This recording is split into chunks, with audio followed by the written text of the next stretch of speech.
Welcome to the Head Shepherd podcast. I'm your host, Mark Ferguson, CEO here at NextGen Agri International, where we help livestock managers get the best out of their stock.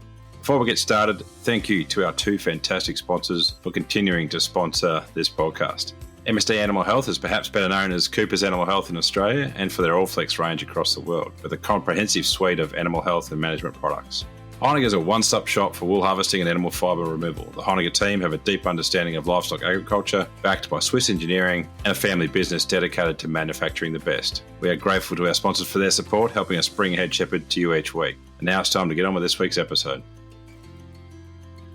Welcome back to Head Shepherd. Great to have you listening along. This week we've got Richard Subtil coming on as our guest, and Richard farms out at Omarama Station with his wife Annabelle, and it's a great chat that we have around a range of things, where it started out and where it is now, but also discuss the use of EID. Richard was an early adopter of EID.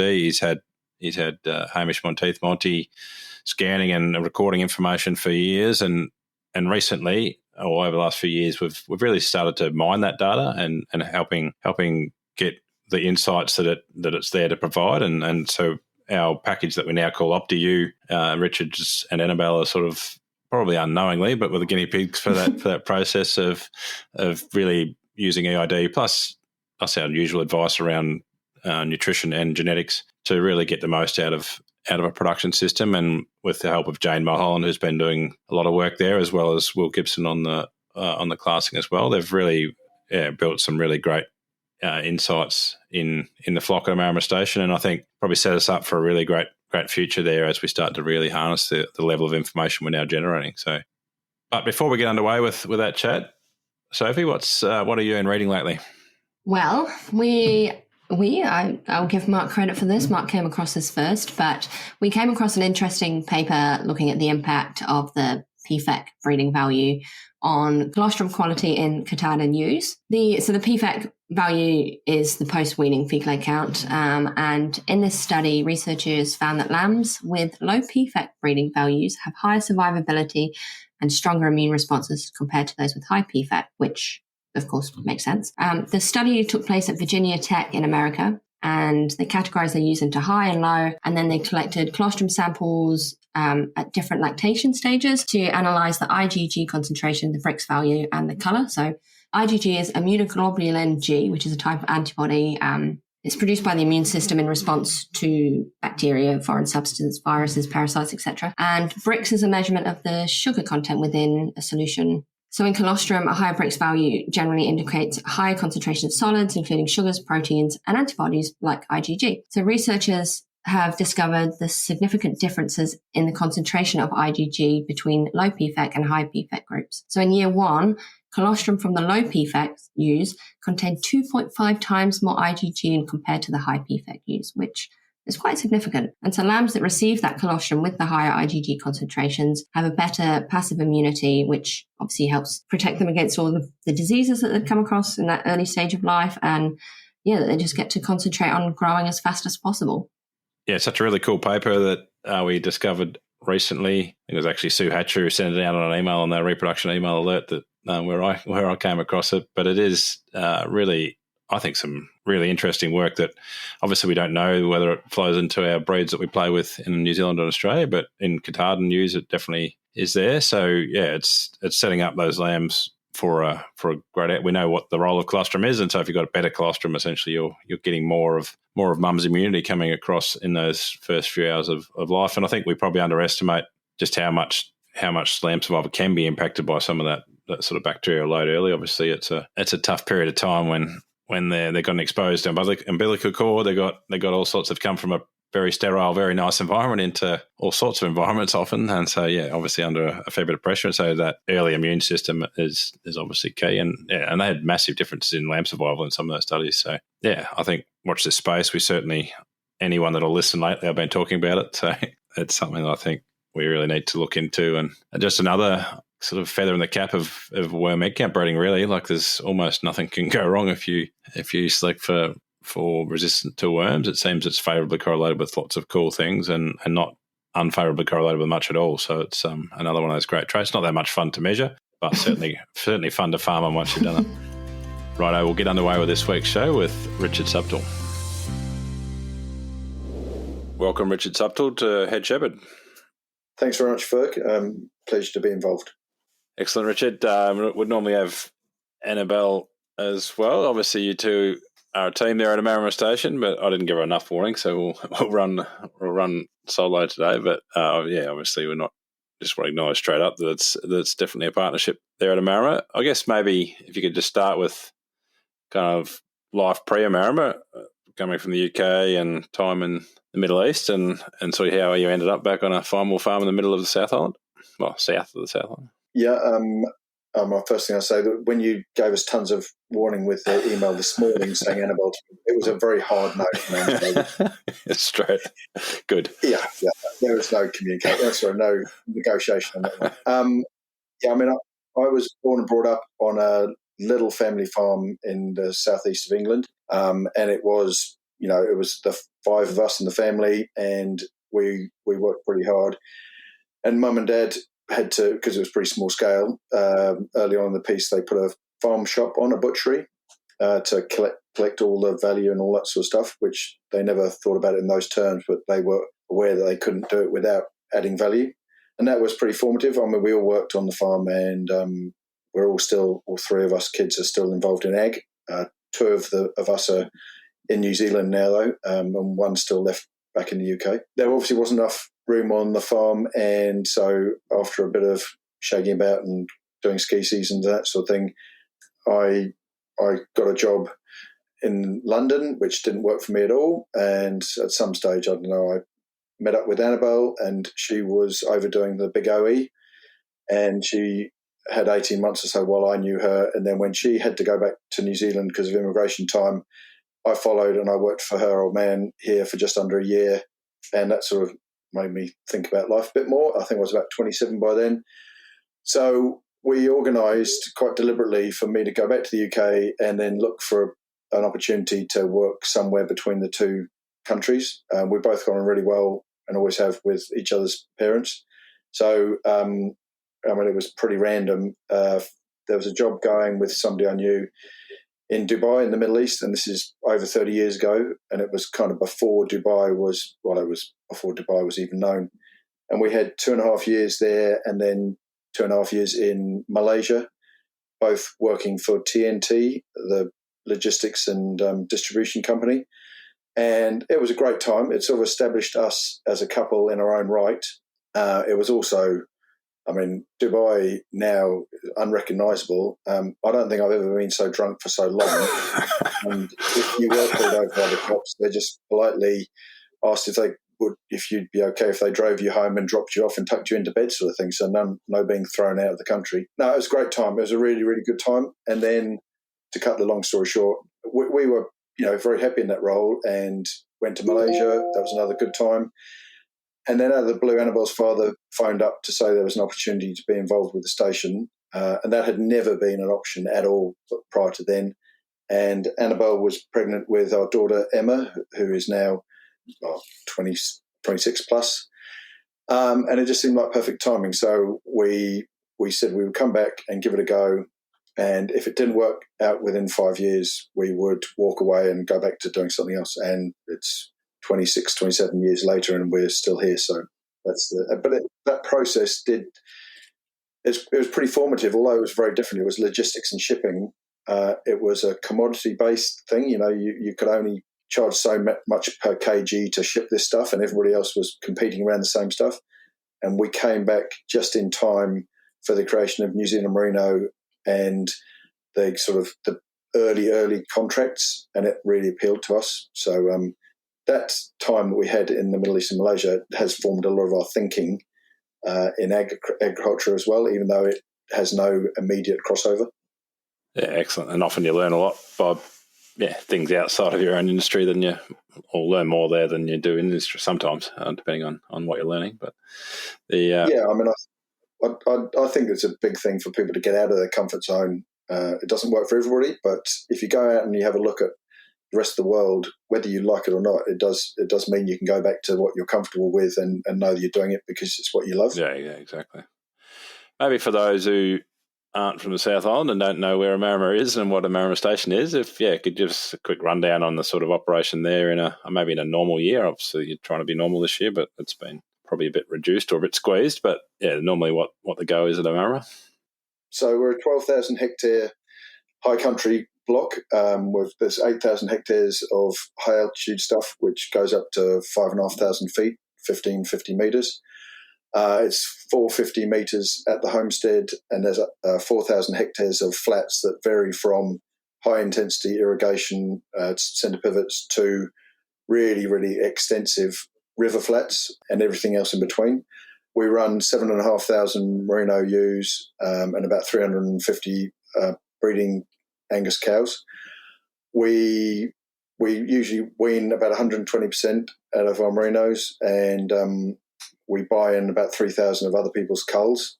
So by the time we've sold some pre the winter and killed some of our own pre-winter, we take about 10,500 lambs through the winter, and it's a pretty long winter in Omarama, so there's lots of feeding out and shifting breaks. This is not an advert for people who want a job, but I mean that's always been a pretty high value gig to take an animal through the winter, get that first fine fleece, and then kill the culls thereafter in the early spring before the crossbreds have come online.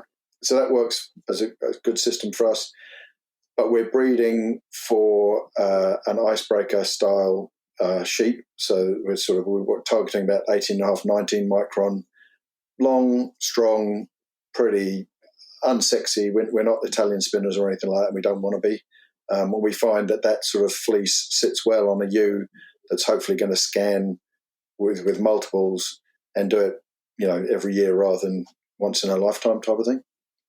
Yeah, excellent. So yeah, a good rundown there, and we'll probably get to the switch over in the cattle job as we chat through. You already mentioned icebreaker and I guess the associated contracts. Up until recently, you sort of had most of your products in some form of contract rather, and it's obviously been a feature of the business is that long-term contracts. Yeah, I guess maybe just in your words, what that's meant for business over those years.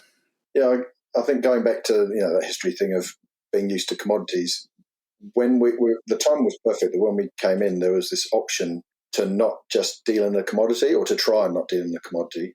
And so very early on in the piece, we were one of the first people involved with the icebreaker thing.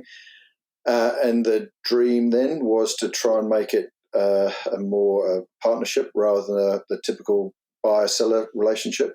And I mean, it's taken a bit of work from both sides. It really has. And there's been times when we've had to take it on the chin, and vice versa, that icebreaker have been left arguably back, in years past, they've been paying more than the spot market. It matured several years ago to a rolling 10-year contract where there's recognition of the loyalty and there's recognition of the access for marketing. So we regularly have guests here or videos or photo shoots and all that sort in support of the brand. So there's a lot of imagery that gets used by them, and there has a value to that, and that's reflected. But a trend is that we're always we're in the 80th percentile in terms of where the market is or better. And it's not like we have all the cream on the cake all the time, but we very rarely don't have some cream on the cake, shall we say. And it just means that in terms of our breeding decisions and the whole farming operation, I guess when we first got involved, people, there was a fine wool boom at one stage, and people were trying to breed to suddenly shoot sideways and get finer, or vice versa. With the way things are now, we breed for the icebreaker contract, and we can see 10 years in advance. So really, with our contract, given that Annie and I are, not going to be doing this in 10 years' time, we're giving a bit of a platform to the kids, assuming that that's what they want to do in the next decade. And it's been more than just the business. It's pretty cool when you're involved in where it goes. And, with all the CEOs and right back to Jeremy Moon, the founder, they're literally people who we can pick the phone up to and have a conversation with. We're meeting the current CEO who's now based in Switzerland, but we're off to Christchurch in a month's time to catch up with Jan. He stayed here it changes the whole relationship, and it's been a really good foundational thing for us.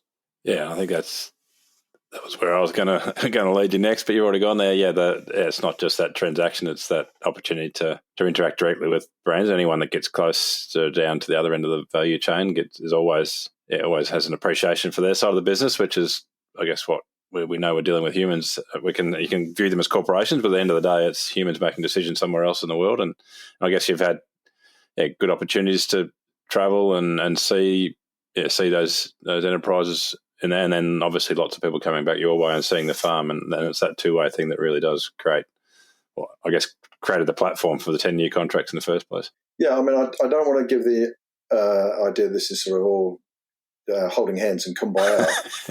Yeah. The fact is, from our point of view, it clears the decks of making decisions about, genetics and all that sort of thing. So it's really, really simple, and our ram breeder knows exactly what we want, and we're on a track that's going in a very specific direction.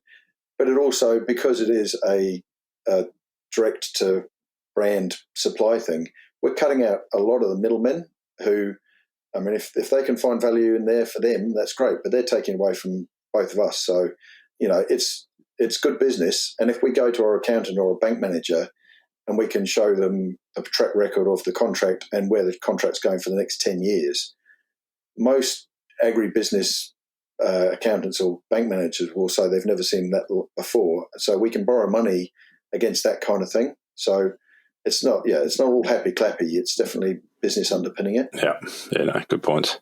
I guess moving on that same theme, there's always, I guess, a careful balance between maintaining tradition and changing with the times, particularly on, I guess, high country New Zealand's a bit like Northern Australia, where there's a bit of romance associated with it, and there's a bit of tradition associated with it. But obviously, times do change. How have you gone about achieving that balance at Omarama? Oh, we try to suppress romance as much as possible. Careful to a low on the down low. No, I mean, we definitely. I mean, we're dealing with merinos, and they're not a crossbred, and to a certain extent, we are trying with intensive irrigation, etc. We're putting them into places that is not traditional. So we're trying to work with our big block of extensive high country, which is their perfect environment, and then adapt them to benefit from the more intense stuff down on the irrigation, for example. So tech is important, but we've got to bear in mind that we are dealing with animals and we're dealing with people as well. And in terms of getting really good staff, doing things in terms of mustering on foot, on the hill, using horses, those are all things that attract a better standard of staff. So we don't want to become too much like a machine. But on the other hand, we've embraced EID. Obviously, all the ewes have been EID for quite a long time now. We have our own sheep conveyor, and we have a 5-way pneumatic auto drafter, et cetera, et cetera. So we try and strike a balance between making sure that we are holding on to the best of the history, and there's a lot of it, and it's important, but looking forward as well. So there is a real business here for the next generation. I mean, our kids will be 4th generation, and that's really, really, really important to us. But each of the previous generations have sort of put another layer on the onion, and if we keep doing that, then it'll be better for Emma and Henry, our children, if they choose to do it. Yeah, exactly. And I guess a recent example of not really traditional, I suppose, but having to change was like when the beef contracts that you had for a significant period of time, when they sort of disappeared, you changed your whole cow-calf process because it was no point continuing to pump out a product that was no longer going to attract a premium in the market. No, the contract hasn't died. The real premium small market that we were in has changed. Specifically this year, we very reluctantly had to sell our weaned calves because basically the drought that we've got going at the moment meant we just didn't have the winter feed. That contract is still in existence, but not at the same premium level. It's still better than the alternative. Yeah, you have to go with what's there, and unfortunately, I guess the commodity thing in the beef sector in New Zealand anyway has pulled us back a bit. We'll still keep looking for those. I mean, we're 25 years. We've been working with the same Japanese restaurant chain, and we still are now. But I guess the other thing that being really close to the people that you supply and the brands is also you understand much better the pain that they are feeling sometimes. And I mean, I think it's a thing in Australasia in ag.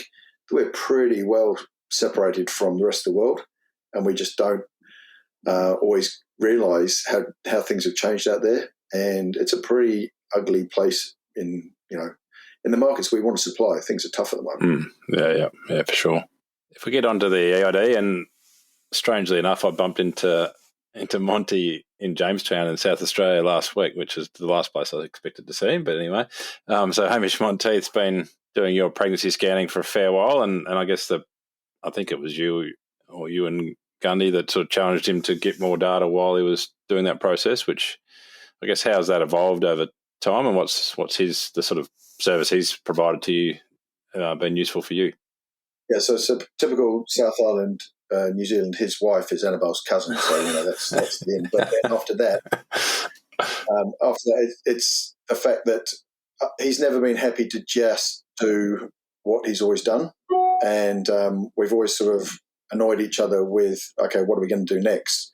And I think he was probably getting bored of just being able to be a really good scanner. So what can I do next? So we started off by integrating scales into the scanner so that we could then, draft based on weight profile as well. And then with the EID recording that lifetime data, and then with the age scanning of the pregnancy.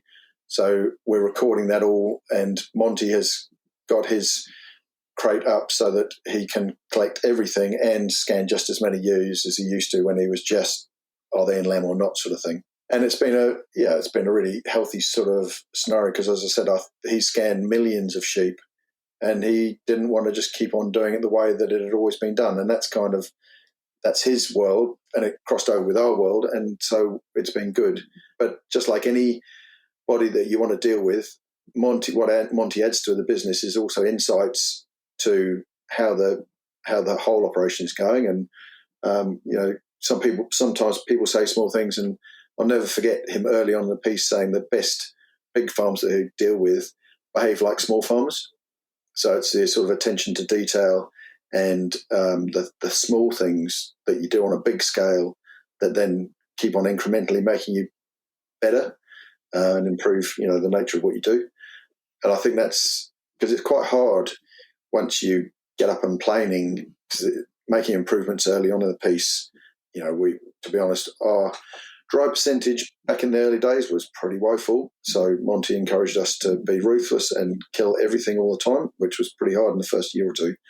But that's bred through into better performance, and then it's trying to find those little incremental improvements to keep on going. And he's been very helpful with that.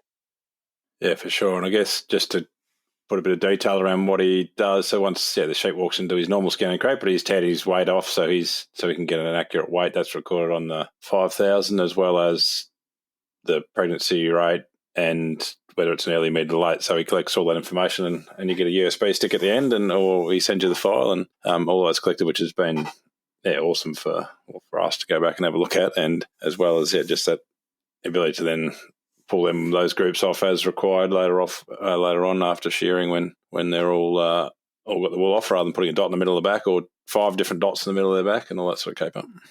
Yeah, well, the dots would be very unpopular around here. So, I mean, we preferentially feed those twin ewes, obviously, and given the nature of the property and the altitude range and the different attributes of the blocks, we can then draft off the early, mid, late twin-bearing ewes and singles, and then match their requirement to what the attributes of the place are. And we've got a massive range in terms of altitude and access to feed and all that sort of thing. So we will put those early twin-bearing ewes on the lower, better blocks that start to grow a bit earlier in the season. And it's for those who don't know this area, we're typically an average of 350 mils of rainfall, and sort of friends from the North Island come down here and wonder what the hell sheep eat. It works for us. But if we can put those twin ewes in the earlier blocks and then have access to the lucerne paddocks below and start to rotate them through, and then bring the later lambing ewes down behind them, that kind of thing, that makes a massive difference from back in the day where we just used to have, twins together, whether they're early, middle, late. And then more importantly, once we get the lifetime data being developed, we can also make sure that we are rewarding those ewes that just regularly give us early twins every single time, every year, especially when a winning time you look at a ewe and she's looking a bit tatty. Is that because she's a poor ewe, or is that because she's worked really, really hard for you? Yeah, no, excellent. And recently, Jane Mulholland from our team has been looking kind of into your data, which there's plenty of it, because of all those years of collecting info, and yeah, it's been really. Well, I've been enjoying looking through all the different reports. So I guess I was just keen to hear whether you're getting any insights out of that, or what you're thinking. No, we are definitely, and I guess what got us hooked going right back was when we first used the EID data, and we had been classing out what we called royals, but it was sort of, that was by eye, and when we then compared the poorer sheep to the performance of the royals, I don't know whether you remember the analysis, but basically there was $150,000 difference, that if we had been able to convert all the sheep on the place to royals, there was $150,000 worth of profit to be had without spending $1 more on animal health or feeding them more or anything. It was just better sheep. So the analysis of data can confirm what we think we're seeing. And I'm always really impressed, having gone to last year's Bendigo Sheep Show, when you look at people who can tell by just looking at a sheep that this is the best one on the planet. I'm not that good. I can't do that, and I'll never have that skill. But hopefully, if we can combine a visual assessment about the traits we need to run on these hills, these mountains, whatever, with the background data and have it stored all on that little thing in its ear, that seems like pretty good stuff to me. It's not for everyone, but it definitely works for us.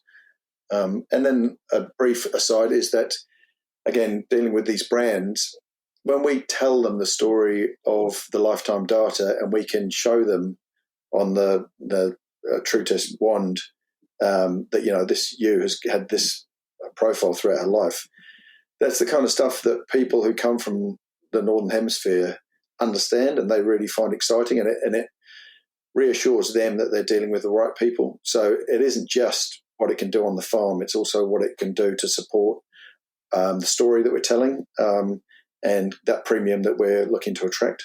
Yeah, excellent. I guess this year or last year, the team, I wasn't there, but Will and Jane did the hard yards and probably, I guess applied our best bet of the principles we should apply for making those use selections, using all the data that you've collected, as well as doing some visual scores on the day of ewe classing.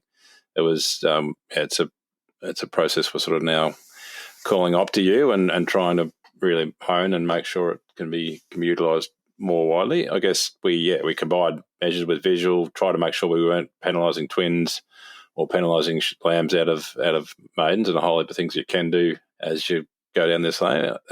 For me, it was an awesome process, and then when I look back at the data that Jane sent through, it's awesome how we ended up. I think selecting the right ewes. You got any reflections on that process? Was it slower or harder, or I guess it was a little bit slower probably, but yeah, I guess reflections would be good. First thing is I didn't realise we were the crash test dummy, that we were the first ones to do it. Obviously we're not going to tell you that, but yeah. Thanks for that. No, on the day it worked extremely well and it just made sense. And I think Jane was very patient with Will and I. She was doing the hard stuff when they first came on and on the scales. The fact that, again, that combination of hard data and starting to accumulate a lifetime data as early as possible, and we've got all the background about where they've been born and what mobs they were in and all that sort of thing, so we can reflect, that twin was born in a relatively hard block, etc. But so we want to give her a better crack at it. And then the visual on the classing race, it worked really well, and it didn't really add much time at all. I mean, once we got up and going, it was really good. And we're seeing that the profile of the to-dos now that are heading to the shearing shed in a month or so's time And we're really, really happy with them. And Corey, our stock manager, has done a great job of managing them in a pretty tricky season. But their body condition score has been right up there. And now we're throwing in things like not just blanket drenching and just drenching based on condition score on the day. So they're getting less animal health help, but it's more targeted. And we're recording which ones are and aren't getting it. So in a year or two's time, if we have to make hard decisions, the first ones that we'll be able to pick out using the EID will be those ones that have been drenched more often than the average and, haven't had the weight profile and haven't scanned twins as many times as I like. But we know it all, and it's reliable data rather than a thumbs up that we used to have to rely on. Yeah, I think that's pretty cool. And I think, if we rewind the clock, it hasn't been like some people get a little bit or find it a bit daunting that sort of thinking about how you are now, but it's been small steps as you go. You sort of add one job each year or whatever. Like, it hasn't been a dramatic shift, and I think that's what people need to understand, that you just do one little thing that makes sense, and then the next thing makes sense because you've already learnt that last bit, and so it's sort of a bit of a snowball that goes forward. Yeah, I mean, this isn't a very sexy podcast so far. We can make it sexy, mate. But no, I mean, we haven't embraced. We haven't gone fast enough in hindsight. But I think that if you're going to try and eat the elephant, if you just attack, you end up getting put off. So no, I'm really happy. What we're doing, we probably should have gone a bit harder, faster. But some of it is also just taking your time and making sure that you're using the info you've got rather than getting too much info and not using it enough or not using the right way. We've also had to develop the station in terms of subdivision and paddock development and all that thing, because the last thing we want to do is end up creating more and more fertile ewes as on the one hand, and then not being able to feed them once the lambs are around. And a season like this is going to be challenging. Hopefully, there's a spring. I think that's a really good point. As you shifted your production system, everyone been down your path, all of a sudden goes, we need more feed for twins. How are we going to do that? We need to find areas in the farm that can support that, and so they have to be fenced and seed and fert, and there's never any limit to the amount of money you can spend on a farm. It's prioritising to where it needs to go, and I think obviously that makes sense. Yeah, that's probably where we need Annabelle here to to back you up on that one about I mean, the last thing we want is a high scanning percentage and then a low weaning percentage. That always seems to me that's sort of vanity, massive scanning and then poor lambing stroke weaning. So we're really focused on that. No, I mean, it's exciting and we keep on learning. That's the other thing. And there are always peripheral things when you do have a bit of a change and improvement or whatever. It's amazing the peripheral things that you learn that you didn't expect to learn in the first place. And I think, right on the periphery is that getting involved with the EID early on in the piece with Allflex, that actually then opened the door of being involved with Shane McManaway and the original Triple P and the Xander McDonald Award. And, the exposure to people that we've met through that process has been fantastic. It really has. And I seem to remember lining you up to get involved with the judging. I seem to remember that as well. Yeah. So, I mean, that's really exciting. But it is amazing. When you get out there and you are looking at new things, in my experience, you always have things that you didn't expect to be beneficial that come out as a result of it. If you stick your head in the hole and you leave it there, no one's going to come and ask you to have a look around. Yeah. No, really good point. We'll get the hardest question out of the way now, Richard, which is, you're probably pretty good at changing your mind, but what's the last thing you changed your mind about? I thought about this one a little bit. There's only a couple of things. For a long time, we've had this thing with Emma and Henry that they had to go off farm for 10 years and they weren't allowed to, after leaving secondary school, they weren't allowed to come back for 10 years. And now we're really regretting that decision because we'd like to send them back. And as a part of that, I was always pretty staunch that we needed to retire somewhere far away from the station so that we didn't do that thing where you're getting in the way of the kids. And they're both much better operators than I'll ever be. So the last thing they need is me being in the way. But having recently had them both home for longer periods than we have in a dozen years, it was really good fun. So now, much to Annabelle's surprise, I'm saying, why don't we build a house, in the village nearby or on the station area so we can be here? And she's like, really? We've just spent the last 10 years looking to build somewhere else. So watch that space. The kids might listen to this and go, actually, you know what, Yep. they might make the decision for me. Yeah, that's my latest change of opinion.